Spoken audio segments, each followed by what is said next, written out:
Okay, hi everybody. My name's Jaclyn Napoleon. I'm the Director of Graduate Recruitment and Admissions at the Rockefeller College of Public Affairs and Policy at UAlbany.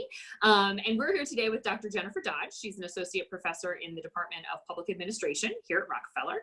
And we're going to chat a little bit with her today about the courses she teaches and a little bit about her experience here at Rockefeller. So, Dr. Dodge, tell us a little bit about yourself. Yeah, hi, thanks. I've been here since about 2011, so for quite a while, and I do research on environmental policy and politics primarily, and I'm interested in a couple of different aspects of that. So how do nonprofit organizations get citizens involved in environmental policy issues, and what are the politics that surround the process of making environmental decisions?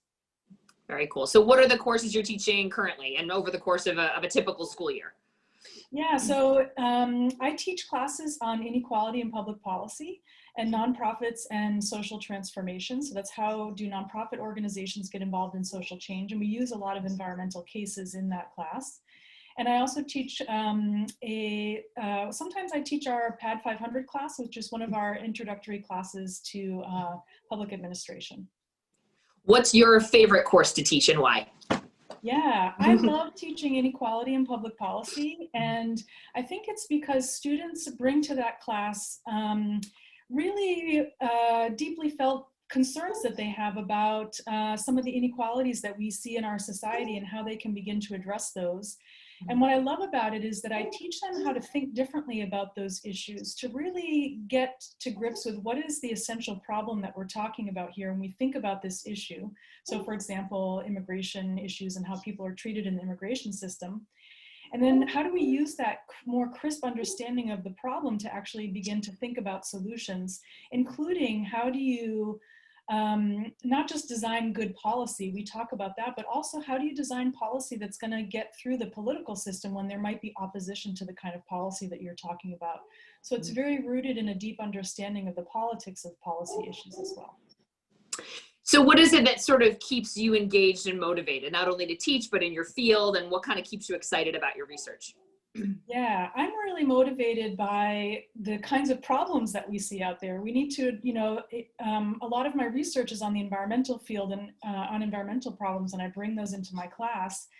And I think the nature of those problems is very motivating for me to teach my students how to begin to think about those and how to address those problems, but also to research them myself and understand them.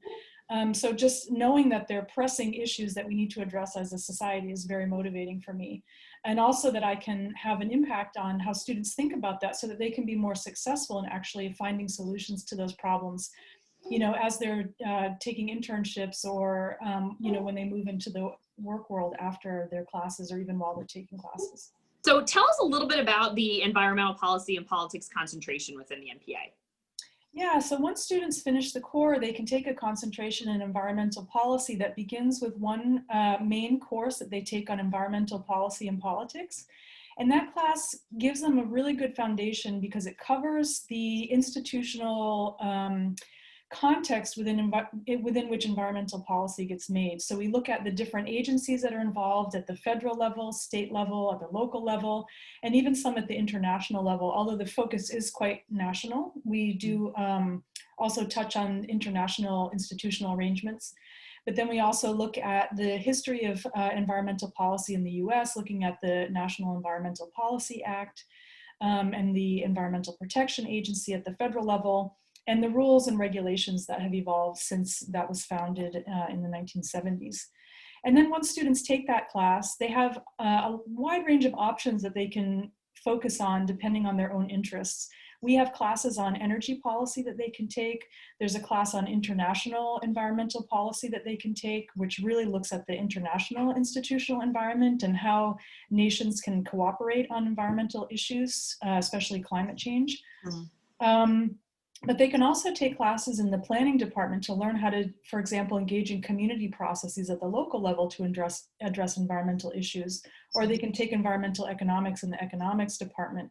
And what we encourage them to do are take classes that are both around environmental policy issues, maybe take some classes on science if that's relevant for them. So for example, if they're interested in conservation, they may take a class on conservation biology in the biology department.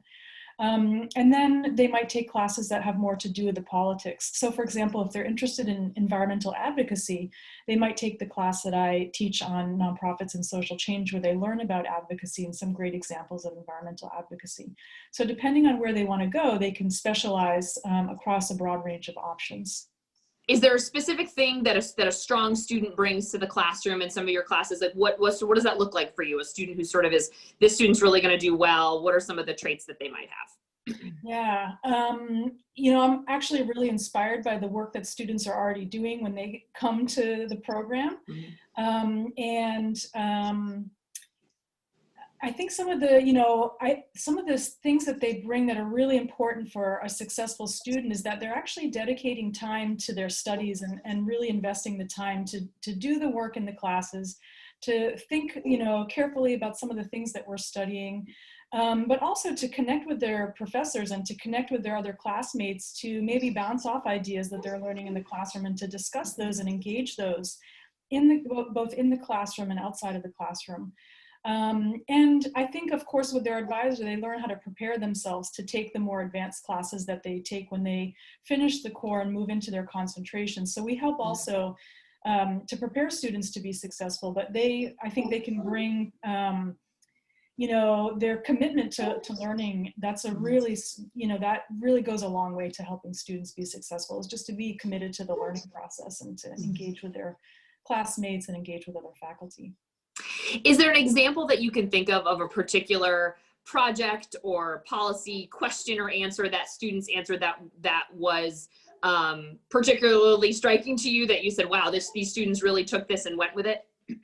Yeah, so last year in my class on nonprofits and social change, the students got together and decided that they wanted to do a case study together on the New York Renews Coalition.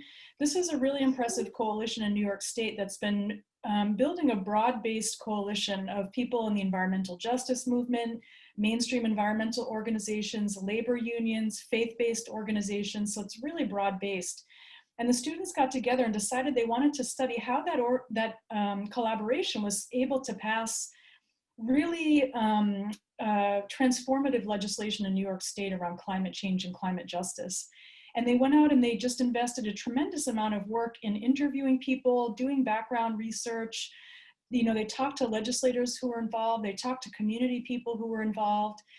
And they built a report around that and a case study around that that's actually still ongoing, because it was a really significant project.